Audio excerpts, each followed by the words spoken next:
Students, part 3 के अंदर हमने अक्टूबर के बाद क्या चेंज हुआ था उसके बारे में पढ़ा था। अब वो इस पार्ट 4 के अंदर क्लास 9th चैप्टर 2 हिस्ट्री हम civil war, the civil war के बारे में पढ़ेंगे कि भाई सिविल वार क्या था, अर्थात गृह युद्ध क्या था, उसके बारे में रूस के अंदर, उसके बारे में हम चर्चा करेंगे इस चैप्टर में। तो जब ये कह रहा है कि व्हेन द बोल्शेविक ऑर्डर्स, कि जब वो बोल्शेविक थे उन्होंने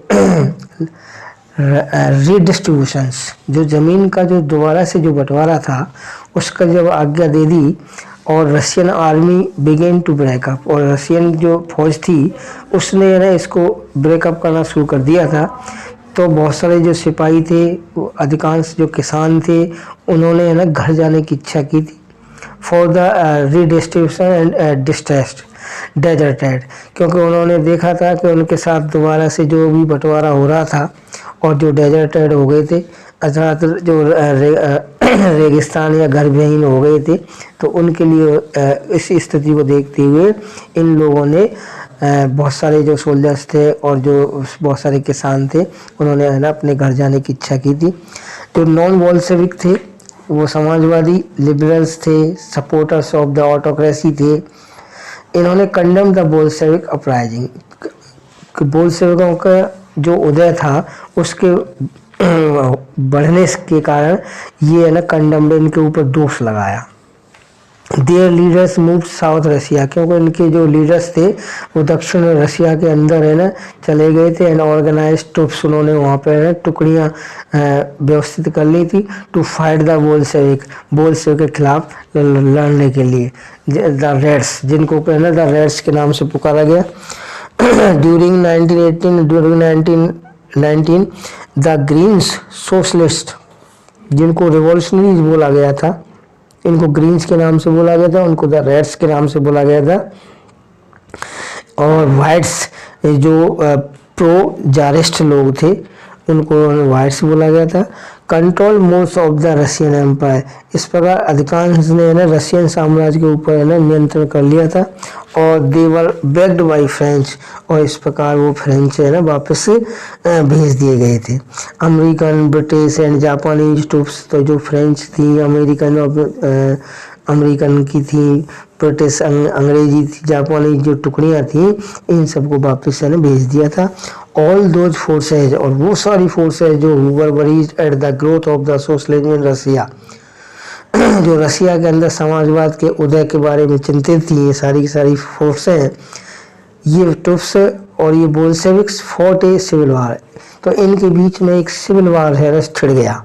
क्योंकि ये जो ट्रुप्स है ना ये चाहती थी कि इस प्रकार से यहाँ सोशलिज्म है ना रूस के अंदर ना हो पाए, इसलिए है ना इस बात से वो उन बोल्शेविकों से है ना लड़ने के लिए है ना तैयार हो गई। लूटिंग, उनको लूटना चालू कर दिया। बैंडिटरी, उनके ऊपर बंधन लगा दिए। एंड फेमाइन बिकेम कॉमन, और अकाल जैसी है ना स्थिति सामान्य हो गई। सपोर्टेड ऑफ प्राइवेट प्रॉपर्टीज, और जो निजी प्रॉपर्टी के जो सहयोगी थे अमंग वाइट्स थे, उनके बीच में टुक हार्श स्टेप्स, उन्होंने भी कठोर कदम उठा लिए विद पीजेंट्स, किसानों के साथ।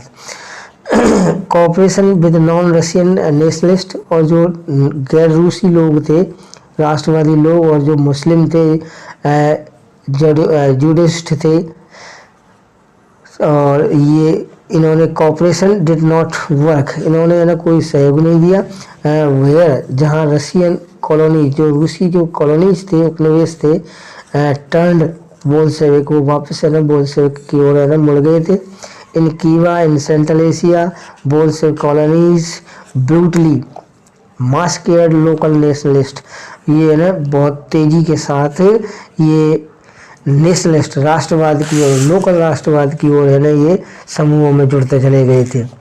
नेम ऑफ डिफेंडिंग सोशलिज्म, अर्थात अपने समाजवाद को बचाने के नाम पर। इन दिस सिचुएशन, ऐसी इस स्थिति में मैनी वर कन्फ्यूज, बहुत सारे लोग है ना कन्फ्यूज, भ्रमित हो गए about what the Bolshevik government represented, कि ये बोल्शेविक सरकार है ना क्या प्रस्तुत करना चाहती है इस चीज़ से। इसके अलावा जो रेमेडी थे, जो सुधार थे, most non Russians nationalist were given political autonomy in Soviet union USSR. तो इन्होंने यूएसएसआर के अंदर जो सोवियत यूनियन जो सोवियत संघ था, the state the Bolshevik created from the Russian Empire in December 1922 1922 दिसंबर के अंदर एक रशियन साम्राज्य की इन्होंने रचना की। बट सिंस लेकिन तब से this was combined with unpopular policies that the Bolsheviks force the local government. और है ना बोल्शेविक्स ने ना एक लोकल गवर्नमेंट का भी अनुकरण किया। अब आता है मेकिंग ए सोशलिस्ट सोसाइटी। अब एक समाजवादी समाज की को बनाना ड्यूरिंग द सिविल वार। इस सिविल वार के दौरान जो बोल्शेविक थे kept industries and banks nationalised. इन्होंने क्या किया कि जितने भी उद्योग थे और जो बैंक्स थे उनको राष्ट्रीयकृत किया, मतलब उनको मैंने नेशनलाइज्ड कर दिया। और दे परमिटेड पीजेंट्स, और उन्होंने किसानों को ये अनुमति भी दी टू कल्टिवेट द लैंड, अपनी जमीन को है ना उपजाऊ बनाने के लिए, जोतने के लिए। दैट हैड बीन सोशलाइज्ड, और इस प्रकार से उनको ने सामाजिक बना दिया। बोल्शेविक्स जो थे यूज्ड यानी confiscated land to the demonstrative what collective work could be, कि भाई जो भी उन्होंने ना इस बात को कहा बताया कि और इस बात को परिभाषित किया कि जो भी ज़मीन है या जो भी कलेक्टिव का वर्क है उसे है ना सुचारू है ना किया जाना चाहिए। A process of the centralised planning was introduced, और एक केंद्रीकृत योजना को है ना पैदा किया गया। Official assessed how to the economy could work, और जो अफसर जो ऑफिस थे, कार्यालय थे, उनको कैसे उनकी इकोनॉमी कुड वर्क, उनकी अर्थव्यवस्था है ना कैसे है ना सुचारू रूप से चलती रहे। एंड सेट टारगेट्स, और उनके जो टारगेट्स हैं वो है ना कैसे व्यवस्थित हो सकें। फॉर ए 5 ईयर पीरियड, 5 वर्ष के कार्यकाल के दौरान, मतलब 5 वर्ष तक वो कैसे व्यवस्था कर सकें, इस बात पर है ना उन्हें सेंट्रलाइज कर लिया। ऑन दिस बेसिस, इस बेसिस पर they made the 5 year plans, इन्होंने 5 वर्षीय योजनाएं बनाई। The government fixed all prices to promote industrial growth, और जो औद्योगिक ग्रोथ थी ड्यूरिंग द फर्स्ट 2 प्लान्स, पहली 2 प्लान्स के अंदर गवर्नमेंट ने ना कीमतों को फिक्स कर दिया, प्रमोट कर दिया। 1927, 1932 और 1936, 1938 ये 2 प्रथम पंचवर्षीय जो योजनाएं थी, इनको centralised planning led to the economic growth, तो आर्थिक वृद्धि को नियंत्रण करने के लिए इनको फिक्स कर दिया गया। और 1929 को 1933 को by 100% in the case of oil, coal and steel, तेल के, कोयले के और स्टील के मामले में इनको 100% सफलता मिली। New factory cities came into be, इसका नई फैक्ट्री सिटीज़ है ना वो अस्तित्व में आई। Rapid construction led to the poor working condition, और इस प्रकार से जो रैपिड कंस्ट्रक्शन था वो पुअर वर्किंग कंडीशन, जो गरीब का जो कम काम करने वाली शर्तें थी उनके हिसाब से है ना ये तेज़ी से निर्माण भी है ना बढ़ा। In the city of the Magnitogorsk, और construction of a steel plant, और एक शहर जो था जिसका नाम था मैग्निस्टोस, वहाँ एक स्टील प्लांट का है ना निर्माण हुआ। बाज अचीव्ड इन 3 ईयर, पहली 3 सालों के अंदर। वर्कर्स लिव्ड हार्ड लाइव्स, यहाँ के जो वर्कर्स थे वो कठोर जीवन जीते थे। Result was 550 stoppage of work in the first year पैलोन, और पहली साल के अंदर ही इन्होंने 550 स्टॉपेज का है ना काम का परिणाम निकाला। इन लिविंग क्वार्टर्स, जो रहने वाले क्वार्टर्स थे, in the winter time at the 40 degrees below, और 40 डिग्री के नीचे people had to climb down from the 4th floor. 4 floor जो थी 4th फ्लोर के नीचे रहने लोग नीचे आ गए थे। And dash across the street in the order to go to the toilet, और इस प्रकार इन्होंने टॉयलेट को है गली के अंदर जो टॉयलेट था उनको डैश करना शुरू कर दिया। अब इसी हिसाब से ये जो सिस्टम था वो इस प्रकार डेवलप्ड होता गया and arrangements were made for factory workers and peasants to enter university. इस प्रकार जो है ना जो वर्कर्स थे और ये जो अरेंजमेंट्स थे ये यूनिवर्सिटी विश्वविद्यालयों में भी घुस गए। जो क्रीचर्स थे बड़े एस्टेब्लिश इन फैक्ट्रीज, इन्होंने फैक्ट्रीज के अंदर भी इन्हें स्थापित कर लिए अपने ग्रुपों को। For the children of the women workers, चाहे वो बच्चों के रूप में चाहे औरतों के रूप में काम करने वाले लोग थे। चीप पब्लिक हेल्थ, और सस्ता है ना पब्लिक हेल्थ भी इन्होंने शुरू कर दिया। अब आता है अपना स्टेलिज्म एंड कलेक्टिविज्म।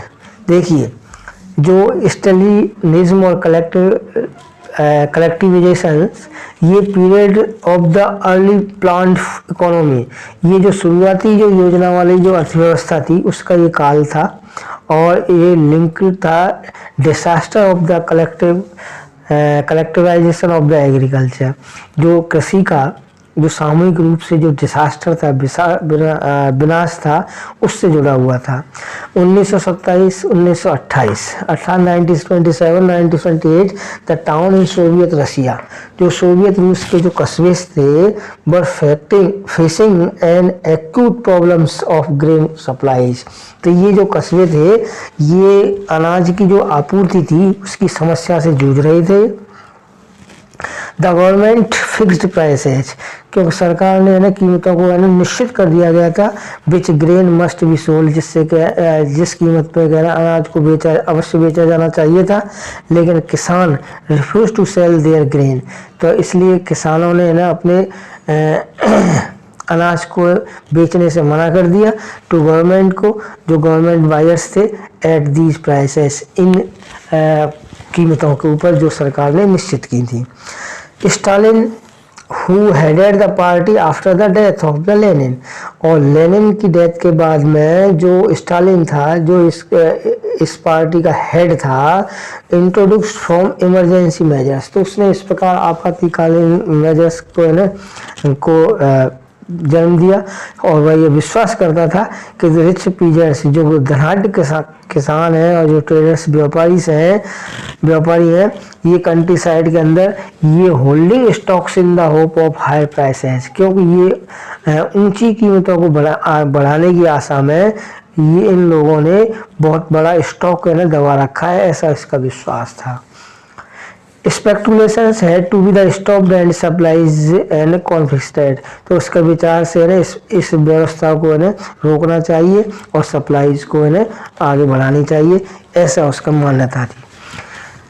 1928 के अंदर जो पार्टी मेंबर्स थे उनको टोर द ग्रेन प्रोडक्शन एरिया, तो जो ग्रेन अनाज को उत्पादन करने के जो क्षेत्र थे उनको सुपरवाइजिंग के लिए, और ग्रेन जो कलेक्शंस थे और जो रेडिंग कुकल्स थे, और इन सबको और उन किसानों को सबको चेक करने के लिए इसने बाध्य कर दिया।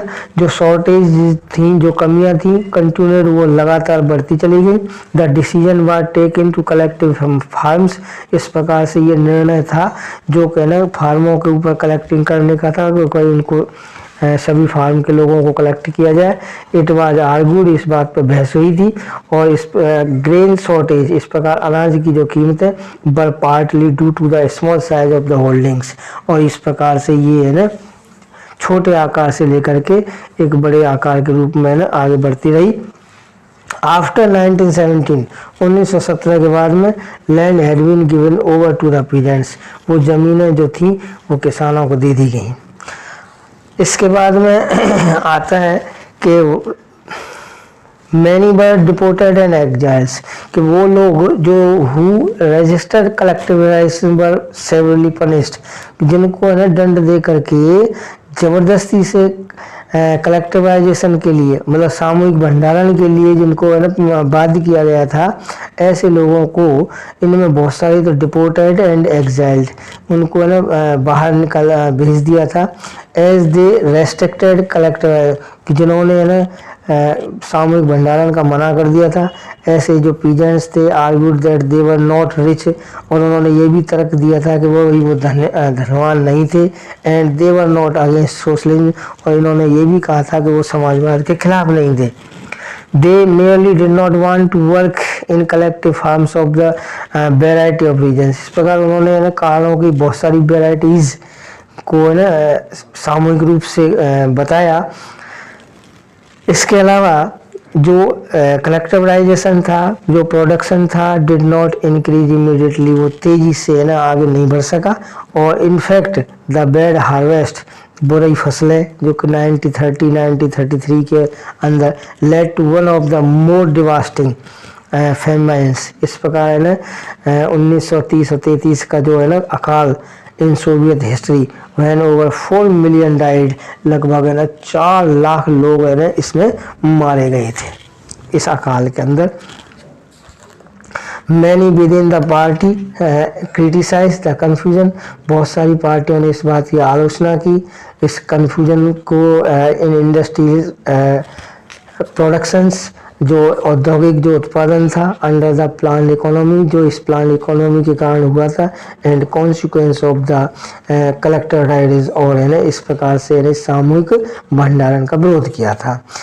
Stalin and his sympathy charge their critics, और जो स्टालिन थे और उसके जो सहानुभूति रखने वाले लोग थे उनको ऊपर दोष लगाया गया था with the conspiracy against socialism, जिन्होंने ना समाजवाद के खिलाफ एक गुप्त मंत्रणा की थी। और इस प्रकार से acquisitions were made through out the country, इस प्रकार पूरे देश के अंदर इनके ऊपर दोष लगाया गया।